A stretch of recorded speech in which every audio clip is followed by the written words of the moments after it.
What happens when two dudes, one a retired Navy SEAL commander in Colorado Springs, and the other a hippie meditation teacher in New York City, get together to discuss living mindfully? That's a great question, because we don't know what will happen either. Raw, uncut, and unapologetic. Welcome to Men Talking Mindfulness with co-hosts John McCaskill and Will Schneider. Each week, we take an authentic dive into how mindfulness continually impacts our lives, deepens our relationships, and allows us to be emotionally alive. Now, on to the show.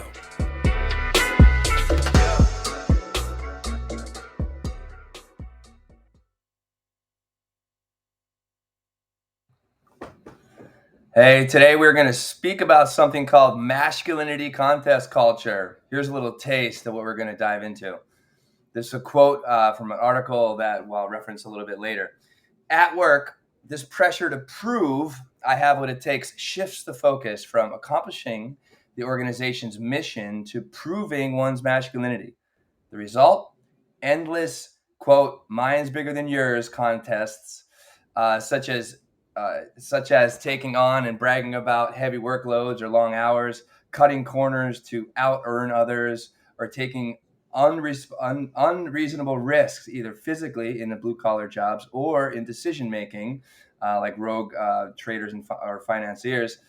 The competition breeds unspoken anxiety because, admittingly, anxiety is seen as weak, and defensiveness, blaming subordinates, for example, for any of your failures, undermining cooperation, psychological safety, trust in coworkers, and the ability to admit uncertainty or mistakes. Together, this creates miserable, counterproductive work environments that increase stress, burnout, and turnover. The source of this quote is from a Harvard Business Review article entitled How Masculinity Contests Undermine Organizations and What to Do About It, by three authors, Jennifer, what's that, John? Berdahl. Jennifer Berdahl, Peter Glick, and Marianne Cooper. We have the link here. We'll drop it in. So our conversation may raise some questions, or more questions than answers at this point. So we anticipate this will be our first of a few conversations on this topic, and we can also shift this over to our new sub-series that we're calling Masculinity 2.0. Before we go any deeper, we'd like to welcome you to Men Talking Mindfulness, where each episode we do our best to demystify mindfulness and make it meaningful to you. I'm Will Schneider, coming to you from the Big Apple, New York City, and your co-host and my co-host and friend and brother from another mother, Jon McCaskill, is over there in Colorado Springs. What's up, John? Hey, brother. How are you? Man, I'm feeling great, and I'm excited to get in this topic. It really is so important, and so that the title of the Men Talking Mindfulness, right? And you may think, okay, so what does the masculine contest culture have to do with mindfulness? Well, not everything that we cover is directly related, but it is tied to, and we'll get into that in the conversation. But having compassion for your fellow human being, having some type of knowledge of who you are, and not feeling like you have to compete. We're going to get into a lot of that, but it's tied into mindfulness and how mindfulness may be able to help to reduce that desire to compete needlessly. Now, I'm not against competing when it serves a purpose, but just needlessly competing for the sake of competing, or to demean others, or to make others feel less than, that's what we're here to talk about. And that's why it's kind of tied to masculine toxicity, and how mindfulness can help with that. So I think it's an important topic. Very excited to get into that. That said, we got to kick it off with an opening practice. If you've never listened to the show, watched the show before, the way we do things here, Will and I kind of bookend the show, the meat and potatoes of the show, with a practice at the beginning and a practice at the end. And that serves multiple purposes. One, it gets you as our audience, our listeners, our viewers practicing. It gets you calm and focused on what it is we're talking about. And then three, it gets us calm and focused on what it is we're here to talk about, so that we can be better hosts. And we're completely transparent about that because, hey, we're not buying into this toxic masculine contest culture, because we are human beings and we know that you see us as that. So Wow, I think I rambled on way longer than I'd anticipated, but here we go. Let's do a grounding practice, brother. I love it, Jon. Bring it, brother. I'm loving it already. All right. Thank you. All right, go ahead and get into a position that is both comfortable and safe for you, whatever that may look like. If closing your eyes is safe and comfortable, I invite you to do that. Otherwise, obviously, keep your eyes open. If you're driving, if you're doing anything where closing your eyes is dangerous, please keep your eyes open. And let's just bring your attention to your breath, to the here and the now. By focusing on your breath, that tunes out some of the noise, be they physical sensations or emotional sensations, thoughts, anxiety, stress, depression that may be in your life. Focusing on the breath helps to tune some of that out, even if just for a short period. Helps to tune it out for your body, your mind, and your nervous system. So focus on the physical sensations of the breath, of your breathing. It is your breath. Focus on how the air feels as it enters your body and how it feels as you exhale. Notice what the air is doing as you inhale, expanding your lungs, expanding your chest and your belly, and what is happening to your body as you exhale. Your lungs are getting smaller. Your chest and belly are contracting. Feel that. Notice that. Be aware of it.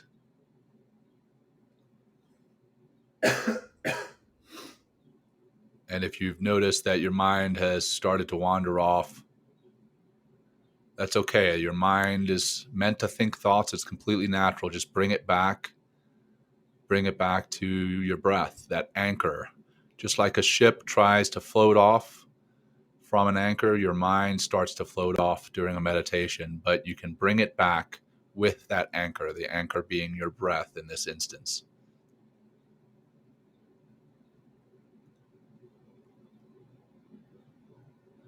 And let's close with 3 deep cleansing breaths together. Begin by breathing out as much air as you can, bringing your navel to your spine.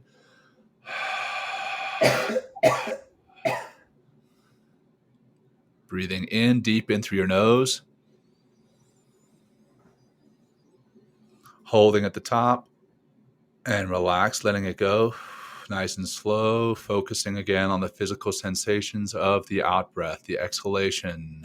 Holding at the bottom. Deep breath in. Hold at the top. And relax, letting it go. Last one together. Deep breath in through your nose if you're able. Filling those lungs all the way. Holding at the top. And relax. Now when you're ready, start to bring some movement back into your body. Move your head around, shoulders, bring some micro movements as we discussed on the Quench episode on how to stay hydrated. Bring those into your body. Stay hydrated, stay young, stay really just feeling great. So here we are in Men Talking Mindfulness, and we are here to talk about masculinity contest culture. Will, how do you want to kick this off, man? It's been a while since it's been just you and me. Well, how about I tell a story first? Yeah, let's do it. An experience of exactly this. So I used to work in a pharmaceutical company before I became the hippie in New York City. I was transitioning out. Like I was like taking a month of working part-time and with the company, but also taking this 1 month. It was actually the month of May in 2003. Where I was like kind of working my way into New York but also leaving this job. And at the time that I was working at this company, we were doing some, we worked really hard. I was at the company for several years. I was working actually in a very good team, like it's a very diverse team. It was all men, but very, very ethnically diverse team. And we were working. I was working in a division called biopharmaceutical development. I was growing bacteria that had some sort of drug in them, and it was like this whole process. It took us years to get to this process, and so we had a lot of hands in the pot. There was definitely the people that had higher levels of education, masters or PhDs, were definitely more of the upper echelon in this organization. I just had like my bachelor's, and I was only working there a few years. Not only, I was a very integral part of this. But there is this, we're doing this reaction overnight, because sometimes they had to run for several hours. And so it wasn't just like a 9 to 5 thing. It was like several hours. And then after like a 12, 18 hour fermentation, we'd have to harvest it and push it down the kind of the assembly line, if you will.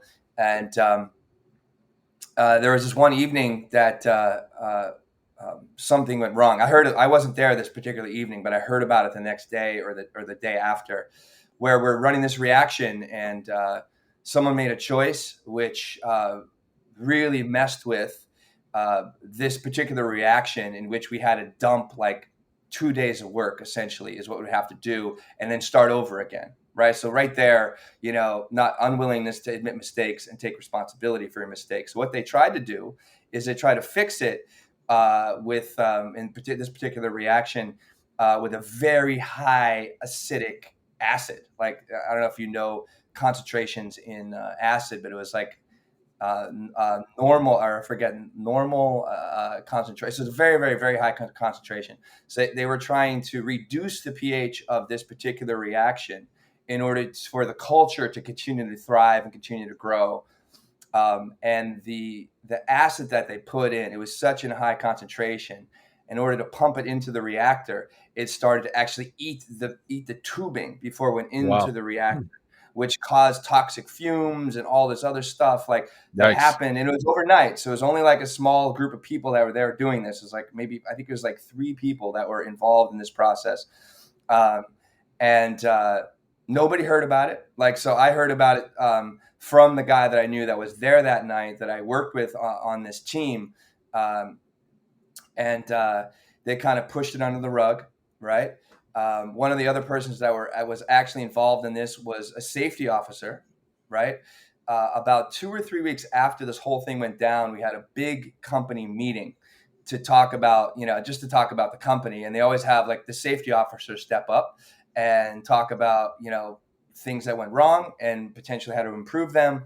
And this was not mentioned at all, where it was like, it could have been considered like it should have been considered very harmful. We could have learned a lot from that process.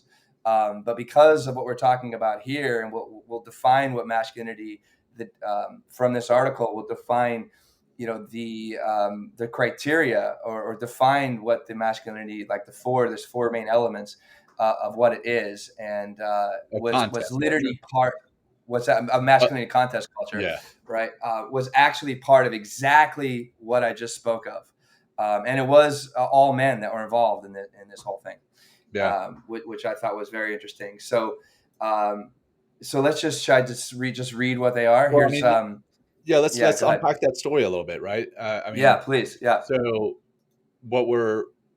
what kind of started this conversation was that HBR article, and the point of the article was what this masculinity contest culture does to organizations, and how it undermines what organizations are typically trying to do. They're typically trying to, 1, increase their bottom line, 2, increase innovation, 3, ideally have a culture of acceptance and some type of psychological safety, and then physical, literal safety. You want to have a workspace that is safe. And it sounds like that particular incident undermined all of that. I mean, they could have learned. They could have learned from the mistake. They could have said, "Hey, you know what? We screwed up. What can we learn from that?" So they could have gotten better and innovated from it. So boom, that's undermined because they didn't address it. 2, psychological safety. Yourself and others were wondering, what the fuck, right? Hey, some major thing went down and we're not addressing it, and nobody here feels comfortable to bring it up. So you're not in a psychologically safe environment. Yep. There's so many reasons that is like a prime example of the dangers of this masculine contest culture in an organization. I mean, it's dangerous in many ways. We talked about right before the show how this, what we see as masculine contest culture in organizations is a microcosm of what we see in the world.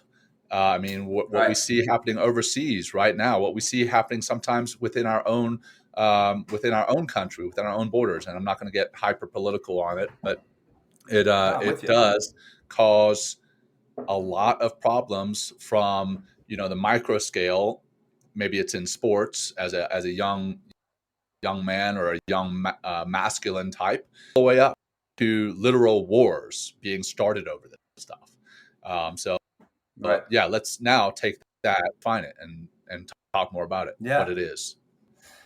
Well, here we go. So this is from that article, and it says there's 4 masculine norms which together define masculinity contest culture. And these emerged as highly correlated with each other and with organizations that are dysfunctional. And just to give a little background here in this article, they spoke to thousands of different people in various different companies and then came up with these 4 things. It's not like they just made them up, right? They actually questioned the workforce. And these are the 4 norms that came up that define masculinity contest culture. Number 1, show no weakness. It goes on to say here, a workplace that demands swaggering confidence, never admit doubt or mistakes, and suppressing any tender or vulnerable emotions. And they say in here, quote, no sissy stuff. Number 2, strength and stamina. A workplace that prizes strong or athletic people, even in a white-collar work, or those who show off their endurance, by, for example, working extreme long hours. Number 3, put work first. A workplace where nothing outside the organization, for example, family, can interfere with work, where taking a break or a leave represents an impermissible lack of commitment. And number 4, dog eat dog, a workplace filled with ruthless competition where winners, typically the most masculine, focus on defeating losers, the less masculine, and no one is, and this is really key, and no one is trusted. Those are the 4 norms. And I read them, I'm like, oh my God, like why would anyone would want to work in a place like this? But so it's really sad is this is the way in America, a lot of workplaces are. Like they literally, they keep playing this game of masculinity contest culture with these 4 norms and expressions really of how people are doing work. Right. And in that article, they referenced the Game of Thrones environment, basically Right. where people try to one up one another and really ultimately sabotage their colleagues. So now they're not seen as colleagues, they're seen as competition. And it comes back to Right. our episode on the scarcity versus abundance mindset. But quite often, Okay, there you go. Organizations are set up that way. Like you have peer reviews, you have some type of ratings. In the military, at least in the Navy, we had this system called fit reps, so fitness reports. And I know the other branches have their own similar examples of this, but basically it's a rating system. You write, hey, what have you done over the last year to serve both the organization and the country? And then you're racked and stacked against your fellow people in that same rank that wear the same insignia. So like for me, example, I'm a SEAL. When I got out, I was a commander. I was ranked against other SEAL commanders in my organization. So like it would say number 1 of 5 SEAL commanders. It would literally say that on my fitness review. So when I'm walking around the hall and I see my fellow SEAL commanders that I'm brothers with, there's still a kind of a desire to compete against them. And if I wasn't number 1, then I would be thinking, what did that other person do to get number 1? And what do I need to do differently over this next year to be number 1 next time? Because those those ultimately go into whether you get selected to command an element, whether you get selected to move up in rank, whether you get selected for a specific position as far as like location. I mean, a lot goes into it. So there is, unfortunately, that dog eat dog in the military. And then as far as the, outworking one another, there was this saying that we had in the military when people wanted to take, a break to spend time with their family. If they wanted to take leave and spend time with their family, there was the saying, a family, the military didn't issue you a family. The military is only concerned about what we issued you, and we didn't issue you a family in your sea bag. And that's said tongue in cheek, but it's also, there's truth to it, to the point where in the military, again, at least in the Navy, we had every year you accumulate 30 days of leave, and you can accumulate as much as 60 days, and then you start to lose it. So it's called use or lose. They're like, hey, if you don't use your leave, then you're going to lose it. And people prided themselves on how much leave they stacked up and how much leave they lost. Like, I remember guys saying, well, I had 92 days on the books last year, but I lost because they accumulated more than 60. They lost 32 or whatever. They lost some exam, and they prided themselves on that. So that, that's the military side of things. And I think that it's not just the military, but that's my experience. Right. So yeah, I'd love to talk more about this and unpack it a little bit more, and how the dog and the rankings hurt everyone. Yeah. Yeah. Again, show no weakness, strength and stamina, put work first, dog eat dog. And I got to say, Jon, I think, in order to bring forth, and tell me if I'm wrong, the best soldiers possible, this competition is important in some ways, right? Because I think it really drives you to dig deeper, to be more of a badass, if you will, right? So there is so I'm not saying competition at all is negative. I mean, I think it definitely there is. I've heard, I forget the book, but like, even there's like, when we try that, the sperm are competing to fertilize the one egg. Right. You know what I mean? Right. Like, that's at our most basic level. There is some competition that is hardwired into our humanity. And it's interesting that it's the sperm from masculine, right, that is in competition. Man, it gets with one egg sitting there. It gets started so early. I said it gets started so early. It does. So I think there's you're exactly. And I think there is a balance here, because I think there is a place for healthy competition in the workplace, for sure. Right. Yeah. But I think it also comes down to how we speak of it, how we reward it, what the goal is, right? Yeah. What the goal is, right? Is the goal, personal progress, or is the goal progress for the entire organization, right? Like, hey, setting the values and expectations, the vision, the mission of the organization, and is your competition in line with those values, in line with that mission, in line with that vision? And if it's not, if it's strictly to move yourself up the ladder, then there's something wrong. If what you're doing is going to undermine the values, mission, and vision of an organization, you're doing something wrong. I definitely agree that there is time and place for competition, and then you have to evaluate how you're doing it as well. Well, let me ask you, Jon, because, from what I know, about from being with you, I think Stealing Fire really woke me up. The book by Kotler and Wheeler really helped me open my eyes to, SEAL teams. And I think that's a real key word, teams.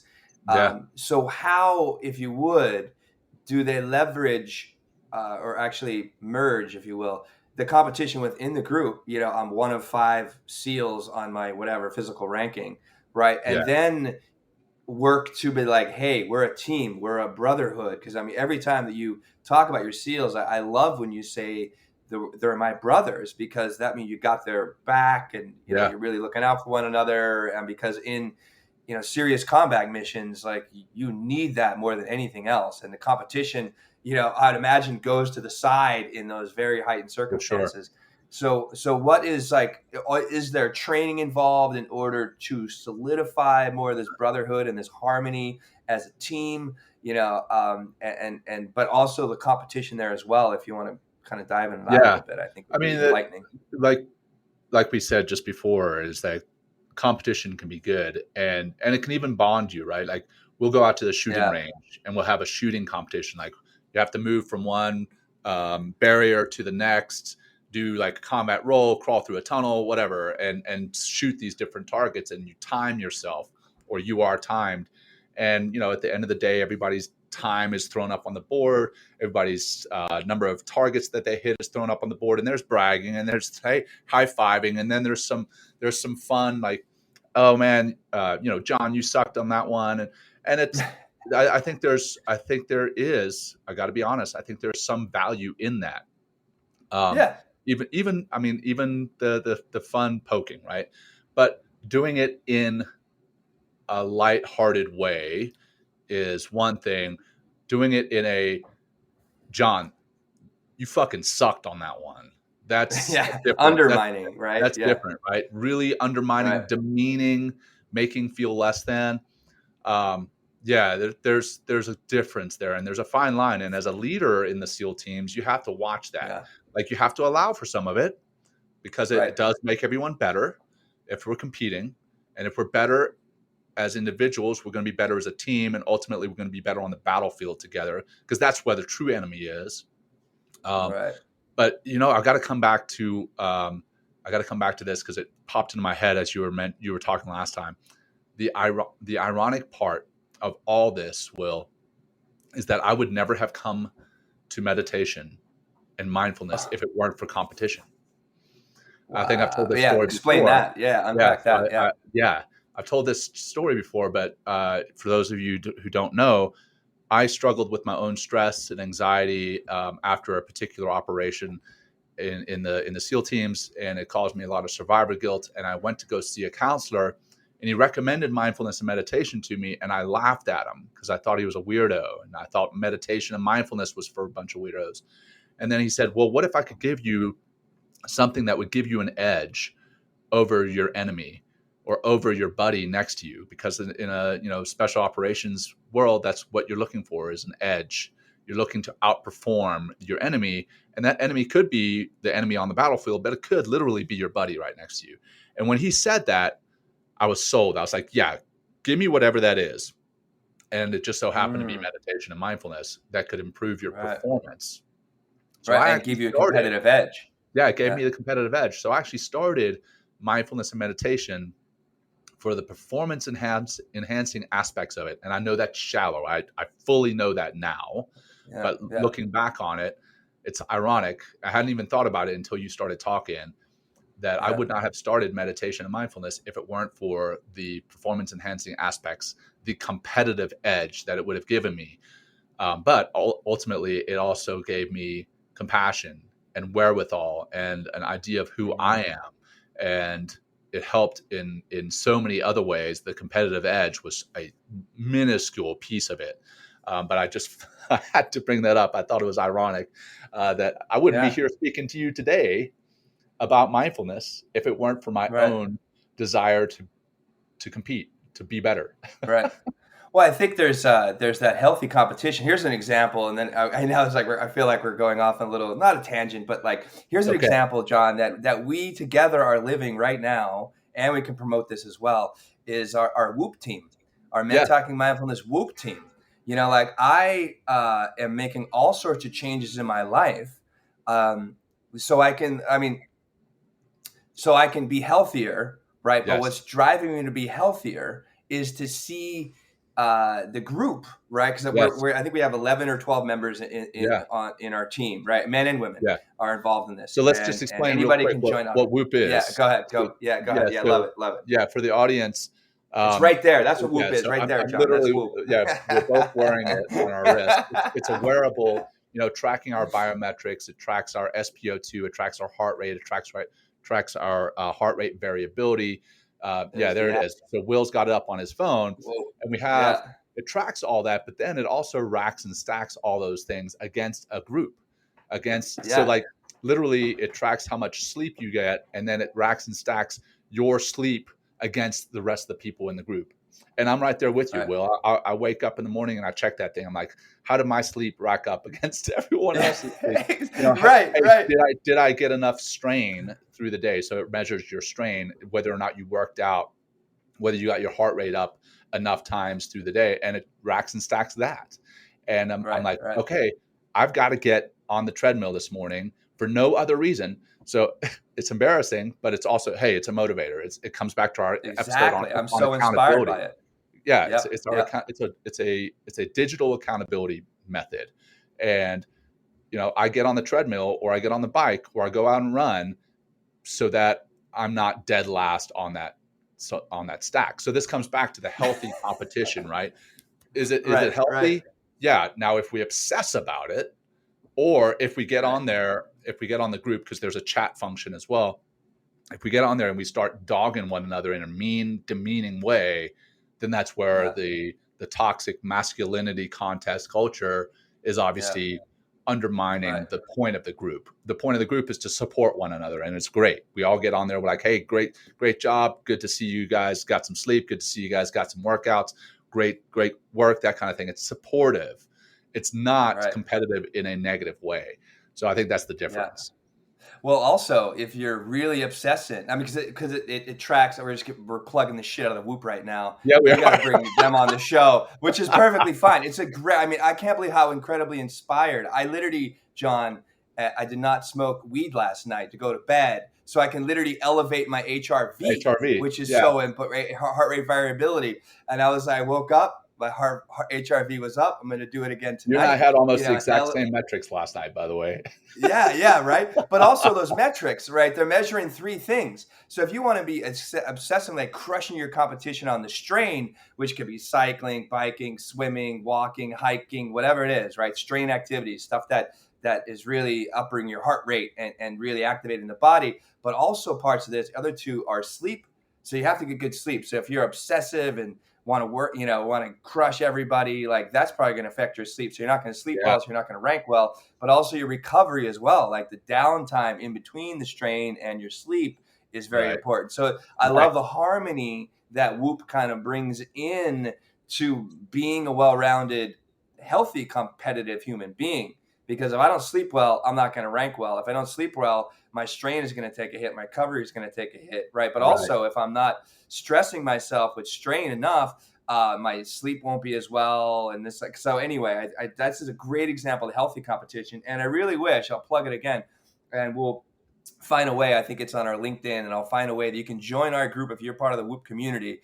It's like actually some of the most fun I'm having right now. But also on the back end, we have a chat room that we're actually helping each other. Like, hey, John, I remember I saw it last week. Hey, John, I could see your heart rate was way up and this and that. Yeah. So we're actually in a mature way, really helping to support each other and get each other's back by literally being connected by technology that is monitoring our health 24/7. So it's a lot of fun. I really enjoy the Whoop and what it's doing for me and what it's doing for our group. And I really open it up to more of our Men Talking Mindfulness community, because like I said, it's a real true inspiration for me to find ways to continually be more healthy. And if I'm healthier, then I'm more focused. And then I naturally have that competitive edge if I want to use it.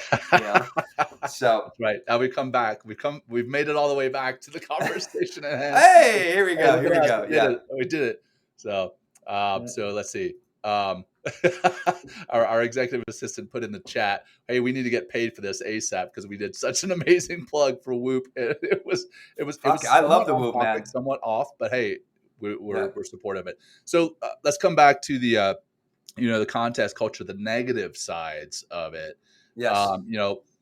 The bullying, the arrogance, right? So like what it does to individuals aside from the person who is displaying it, and then what it does to that particular individual. So, if somebody is displaying this contest culture, this masculine contest culture, they're making others feel smaller, feel less than.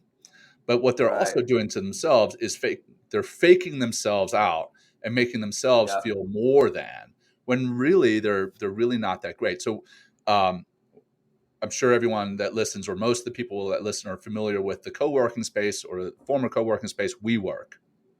Yeah. I worked out of a WeWork for a while. It was an interesting and lively culture, and that the CEO, Adam Newman, was like this superhero. He was a unicorn. That WeWork was a unicorn among like the startups. Unicorn is a startup that is valued at over $1 billion, and at one point, WeWork was valued at $44 billion, and then almost overnight, WeWork tanked. Yeah. And there's a great documentary, now a show. My wife and I are watching this show called We Crashed, and it's really fascinating to see. It's a fascinating show, man. But it's really fascinating to see how he built himself up to be almost godlike, and initially people gravitated towards him, and then he got so arrogant that he started taking risks that were not going to have any type of return on investment. They weren't risks worth taking. They were just for his own arrogance. They weren't for any reason to actually grow the competition or grow the organization. It was strictly for competition and arrogance. And they ended up tanking because of it. And nobody had enough wasta or gumption to stand up to him. Testicular fortitude. Yeah. If you will. Very true. I mean, I'm watching it right now, and you're just watching, the arrogance, to come back to, those 4 pillars. What do we say? It's, put work first. He was working all the time. Strength and stamina. He was working he would always say, I'm working 24/7. I'm doing this. I'm doing this. How much do I care? I mean, dog eat dog is an interesting one in that case, because I didn't see him he was trying to devour. Oh, no, dude, absolutely. We saw it. Like there, the other, not within the company spaces. As much. I feel. Yeah. Okay. Yeah. Within the company, maybe not, but against the other co-working spaces, again, there's healthy competition, but he wanted to crush the other competition rather than cooperating with the other co-working spaces. He demeaned them in the. Oh, that's right. He bought them out or something like that. Yeah. Well, he not only bought them out, but he literally demeaned them and made them feel less than. Again, so it was a dog eat dog. That's true. I forgot about that. Yeah. Like when they're sitting in his office, right, and he's not paying attention to what it is they're saying, and they're like, Adam, we would like to talk to you. He's like, I own 47% of the co-working spaces in this country. The rest of you guys don't own, as much as I do. And he made them feel less than. So again, it all comes down to, and this is tied to toxic masculinity, right? Toxic masculinity and masculinity contest culture. They're definitely very much intertwined. Masculinity in and of itself is not bad. No, but it's part of nature. Yeah, but when any type, whether it's femininity or masculinity, when they start demeaning others for how they are, that's when it becomes toxic. That's when it becomes painful. And again, this brings me to a point that I know we want to discuss, the two of us, is this masculinity contest culture. I have seen it I do some culture consulting, organizational culture consulting, and I have seen it among female exclusive organizations. And they're not female exclusive because, hey, it's just for females. It just happens to be the way that particular industry is. It's majority females. And there's been times when I've gone in and interviewed the women in these organizations, and they're like, well, it's just women being women. It's just women being catty. And what that leads to is like women, when another woman comes in, a new hire woman, they look down on her and they make her feel less than. And they tell me that it's like, it's a contest to see how quickly they can get that new woman to quit.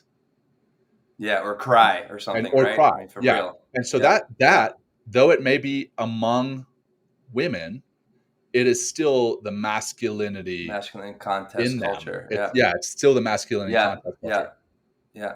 I mean, I you know what? In that same company, John, that I talked about earlier, Yeah. there's this one group that was all women. All women. There was like, and they're all in their same own building, which I thought was interesting. There's like 12 of them, and you can see the pecking order, right? And you can also see, I thought it was really interesting that I went over there and I cross-trained. So not only did I cross-train, because they were doing a cell culture, I was doing microbial, and they're very different. Like one's a eukaryotic cell, one's a microbe, and they behave very different in culture. They behave very different in the fermentation reactors, and they require a different set of skills in some ways. And I just wanted to learn something different. But also at the same time, I was kind of being trained, being a man, stepping into an all feminine space, was really shocked at just some of the conversations they're having. And one of them was all about in this particular in this culture. And at that time, it was like there were some women that were married and some of them that weren't. And a lot of it was around their relationships and who's engaged, and not engaged, who's close to being engaged, what's the ring going to look like. And I was like, just shocked, that I'm like that it seems to me in that regard, it just seems so petty. And I was like, what, like, this is what we're talking about? Like, this is like what's important to all of you? So and honestly, Jon, I don't know where that comes from. But what my feeling is this comes from the very heavily masculine and male dominated way that we've been doing things for the last several thousand years. So I feel like a lot of women have been pulled into this masculinity contest culture just by being just by rubbing elbows, right? And continue and living in organizations that have typically, this article was written in 2019, so this isn't something that was written 20 years ago. This is still very prevalent today. Yeah. That women that are working and being influenced, and they're definitely, men and women both have feminine and masculine energies for sure. But it seems like the masculine energy, which, Lindsay wrote here when I talked about the sperm, she wrote all wars have been started by men, and, and even whereas the feminine nature is seen, it's been shown as different. It's more everything that I've learned, because my second yoga training, Jon, that I did in 2012 was with a woman. And the reason I was gravitated towards this woman is because she was doing a divine feminine yoga program.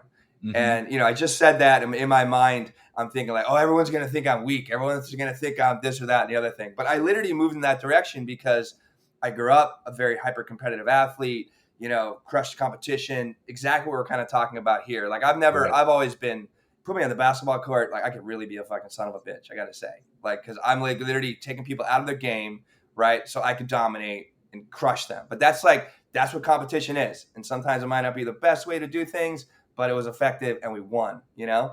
And I might not have made the best friends in the basketball court sometimes, but, it is healthy competition. Like, look at, the MMA. I want to, before you get into the healthy competition in sports, I want to come back to what you just talked about with the women in that one building that were kind of off by themselves, and how there was still a contest culture there, and you feel that comes from them rubbing elbows with men, and they kind of see that and that they emulate it. If I understand what you were saying, yes, exactly, yes. And I think this is where we disagree. We may actually have our first on the air disagreement. Well, bring it, Jon. I'm going to crush you, Jon. I'm so going to crush you, bro. So I think, it's not them rubbing elbows with men. It is what you just said. It's the masculine energy of wanting to be better than others. And that masculine energy, like you said, can be in men, and it can be in women. The masculine energy is in all of us. So is the feminine energy. And we can tap into both of those for good, and we can tap into both of those for bad. And I think Right. where the contest culture comes in, where we're demeaning others, where we're having to prove that we are better, we're having to socially validate ourselves over and over. That's the masculine contest culture coming into play, and the toxic side of it specifically. And it's not necessarily because of men, but it is definitely because of the masculine side of things. And here, are having a disagreement, if you will. I think it's important to understand that people can disagree and not despise one another, not hate, not become enemies. And that's another place where contest culture comes in. As soon as someone disagrees with you as a masculine energy, you feel offended, and you feel that you have to defend yourself or crush them. That's why there's so much crap on social media. Like if somebody disagrees with you on social media, suddenly there's an all-out war on social media. That's why there's so much crap in any place where there's a disagreement, is that contest culture of having to be better, of having to be right is no shit. That's another big one, John. It's like unwilling. Well, two other things I'll mention. It might not, and I think they even talked about in the article, but it's definitely part of this culture, is unwillingness to apologize. Mm-hmm. Right. Yep. And the other one that I just missed, unwilling to admit that you're wrong. Right. Which is like, it comes back to that psychological safety aspect, which is a big part of this, you know. And another thing I thought in this article, and anyone else listening out there, or everyone that's listening to this, it's like, without psychological safety, meaning you have trust within the organization to take risk, it devastates innovation. Yes. Devastates the opportunity to do new things, to try new things, right? Whereas, you think about it, it's called a corporation, which requires cooperation, which requires collaboration, which requires at least a mindset of openness, psychological safety, listening to one another, being patient, apologizing, admitting when you're wrong. They talk about this article. One of the ways that masculinity and masculinity culture express themselves is taking stupid ass risks. Coming back to Adam Newman, you know what I mean? Yeah. He's like, I don't care what it takes. I don't care if you double the price, double the square footage, double the lease. I don't care what it is. I just want to be the biggest. I want to be the best. I want to crush the competition. And honestly, a new word I learned today, John, was vainglorious. Oh, wow. Reading this article.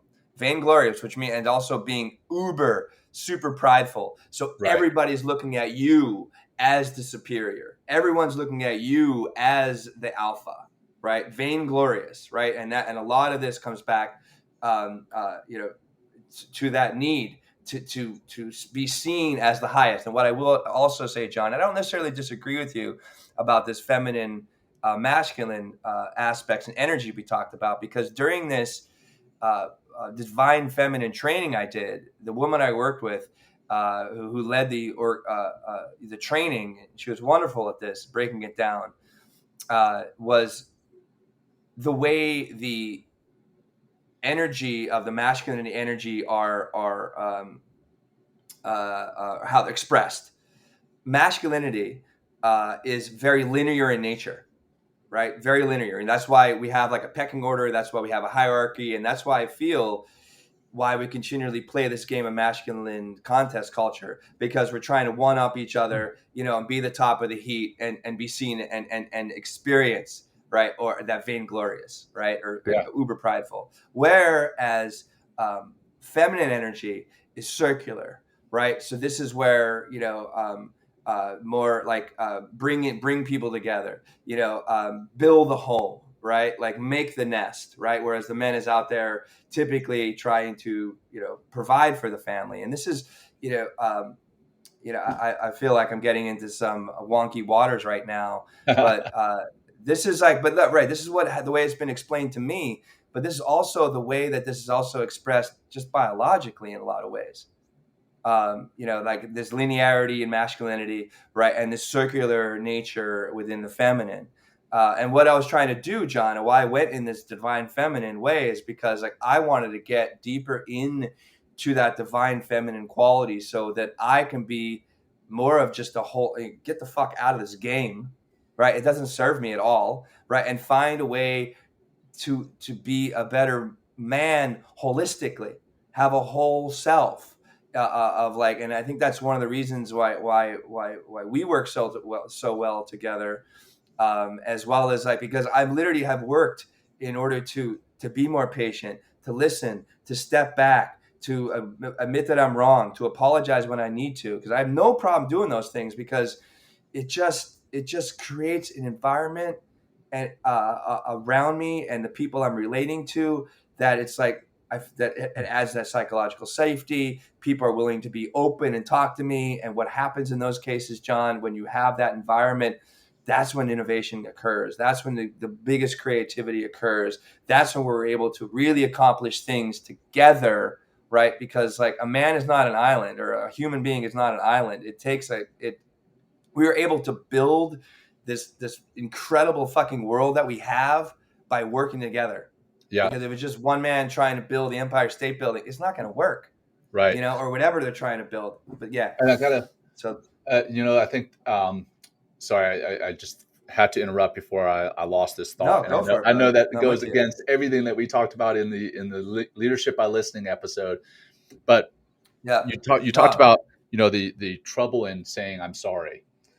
And in Daniel Coyle's book, The Culture Code, he talks about the importance of psychological safety, of belonging to an organization, and seeing a future for yourself in that organization. If you can have those three things, you're going to feel a part of the family, and the organizational culture is you're going to go far. But a lot of it starts with people being able to say, I am sorry. And he talks about the SEAL teams again in this book. And he talks about one of the big things that we do say to one another. And it's 3 words: I screwed up. And being able to say that, builds trust. It builds that psychological safety, and it builds a sense of belonging, which ultimately grows the team, grows what it is we're wanting to do together. But it also, saying sorry, admitting that you fucked up, I think that is one of the hardest things to do, and one of the things that takes the most courage to do. So because it takes the most courage, because it shows vulnerability, honestly, I think it's one of the more masculine things, ironically, that you can do. Yeah.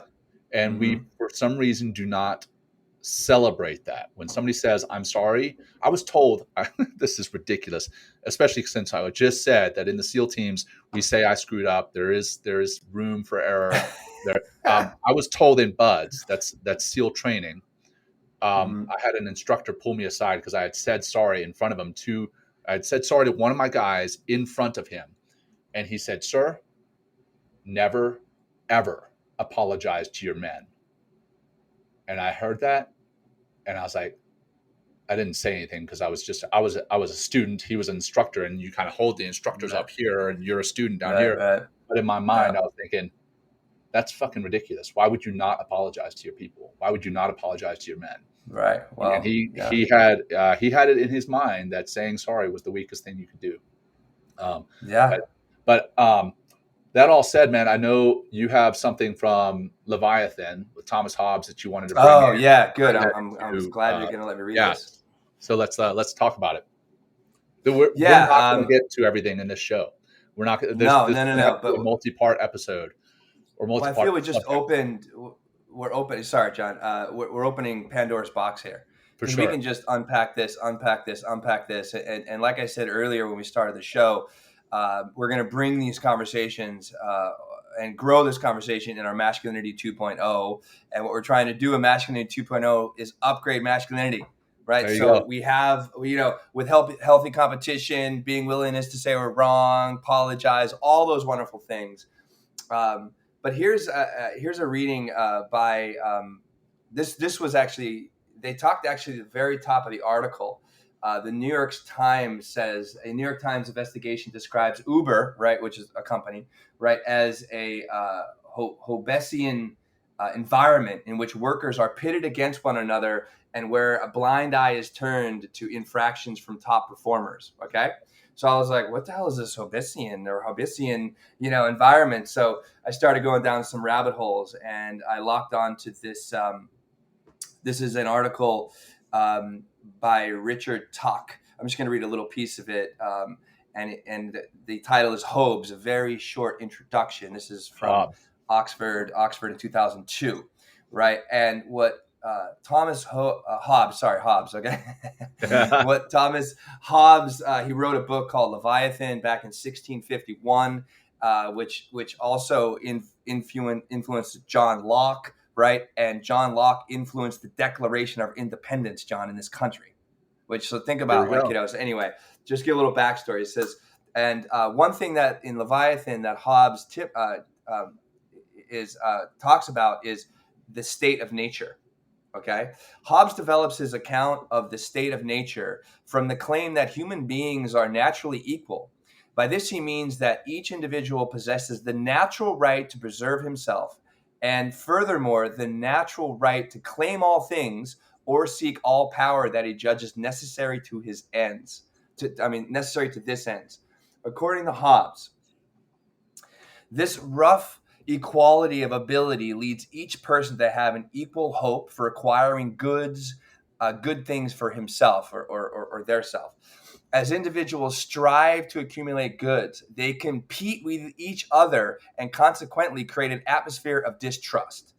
The attempt to acquire things and preserve them from the encroachment of others causes us to try to dominate and control those around us. Furthermore, Hobbes observes some people care particularly to be known as that sort who can dominate. They are vainglorious and proudful individuals who are unhappy if they are not recognized as superior. Last thing I'll read. These three things, competition, distrust, and desire for glory, throw mankind into a state of war, which for Hobbes, the natural condition for human life, the situation that exists whenever natural passions are unrestrained. This state of war should be distinguished from wars as we usually experience them, for in the natural state of war, every individual faces every other individual as an enemy. It is the war of every man against every man. The total absence of collaboration makes us miserable and renders life solitary, poor, nasty, brutish, and short. Boom. Boom. How There's can a we lot end to the show unpack on there. anything else other than that, man? Yeah.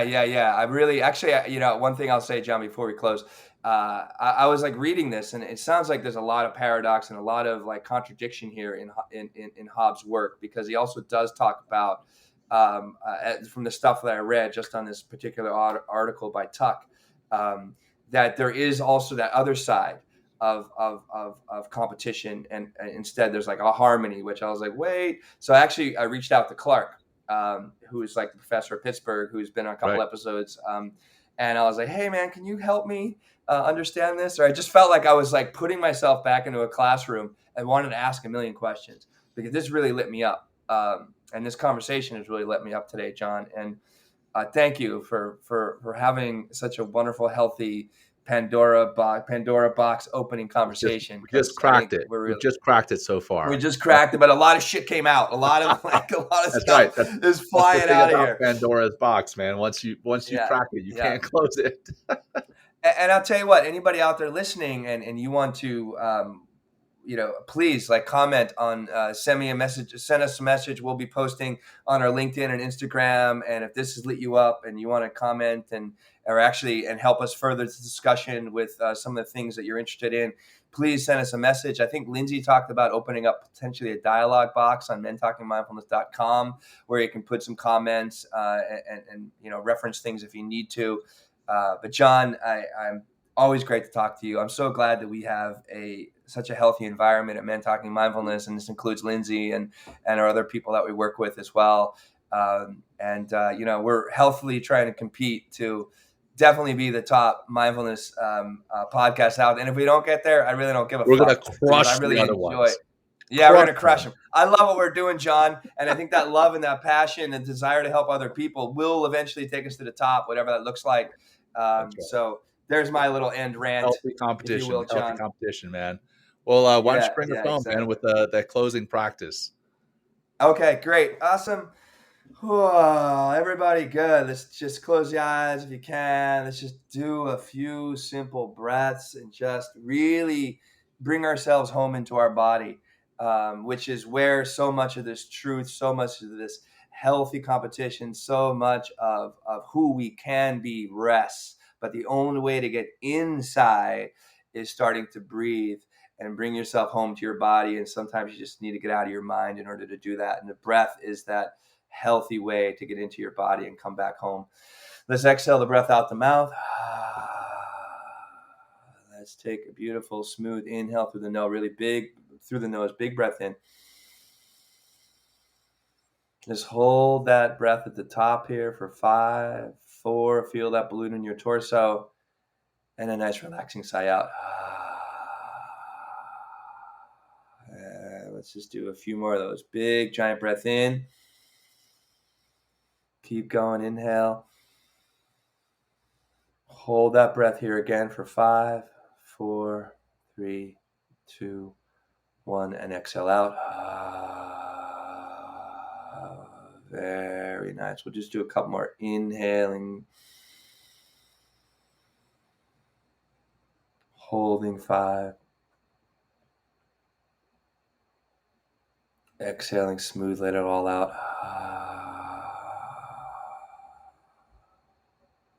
One more. Inhale 5.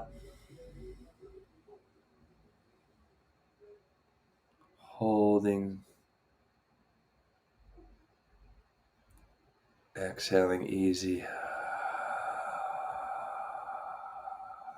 All right, beautiful. Let me bring some of those micro movements in and open those eyes. Come back to the world. John, I could not be happier right now. Thank you so much, John, for this time and for your ears and your heart and your passion for this show and for everything that we're building, creating together. So thank you. I agree 100%, man. I agree 100%. Though I am a better man than you, just so you know. Oh, just today, John. Just today. I'll beat your ass tomorrow. I'll check you out in the Whoop. Watch. I'm going to sleep better than you tonight, John. I'm going to crush you on the Whoop ratings. I'm going to kick your ass into sleep, John. Right? I love it. I love it. Hey, thanks for joining us, everyone. Will, as always, such a pleasure, brother. I love you, and I love what we're doing together. I love you, our audience, for your support and your listenership and your viewership. Please help us to grow the show because, hey, yes, we do enjoy seeing our ratings grow, but we also like to know that this message, the message that we're spreading, is getting out there. The message that we are putting out there is spreading, I guess is a better way to say it. And so please share this show with your friends, your family. Give us the thumbs up on YouTube. Subscribe there. Give us the ratings, everything else. We appreciate you. So that's that. Until next time, take care.